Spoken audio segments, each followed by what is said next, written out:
It was a typical Wednesday morning in the quiet suburban neighborhood of Oakwood.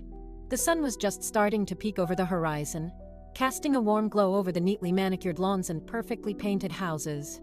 But as the residents of Oakwood began to stir and start their day, a shocking discovery was about to be made that would turn their peaceful community upside down. The first person to stumble upon the crime scene was Mrs. Jenkins, an elderly widow who lived alone next door to the victim. She had been out for her morning walk when she noticed the front door of her neighbor's house was wide open. At first, she thought nothing of it. Maybe her neighbor had simply forgotten to close it before leaving for work. But as she got closer, she noticed something that made her blood run cold. There was a large, dark stain on the front porch, and it looked like blood. Mrs. Jenkins quickly called the police, and within minutes, squad cars and an ambulance pulled up to the house. The paramedics rushed inside, but it was clear that their efforts would be in vain. The victim, a middle-aged man named Thomas Miller, had been brutally murdered. He had been beaten, strangled, and left to die on his own front porch. The police immediately launched an investigation and soon discovered that Miller had been a successful businessman with no known enemies. He had lived in Oakwood for over a decade and was well-liked by his neighbors. So who would want to murder him and why? Detective John Smith was put in charge of the case. He was a seasoned veteran of the force, with over 20 years of experience under his belt. He knew that this case would be difficult to solve, but he was determined to find the killer and bring them to justice. Smith started by interviewing the victim's family and friends.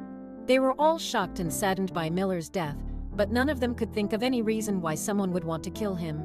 He was a good man with a good life, they said. He had no enemies and no known problems. The detective then turned his attention to the victim's business associates.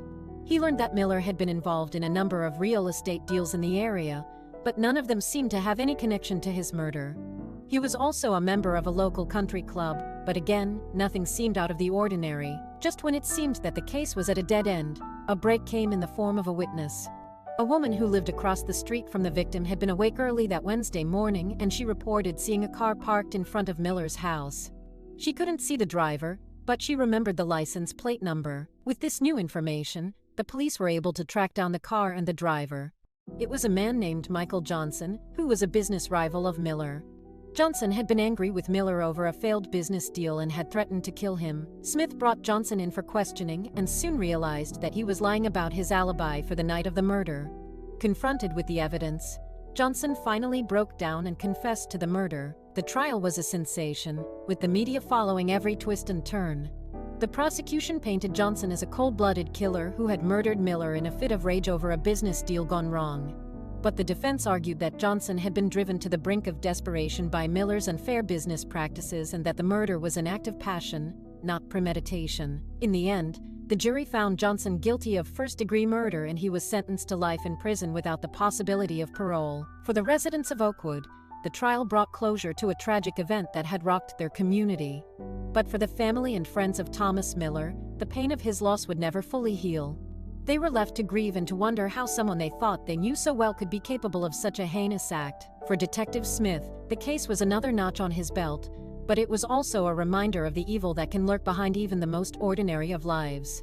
It was a perfect crime, committed by someone who had everything to lose, yet was willing to risk it all for a moment of revenge.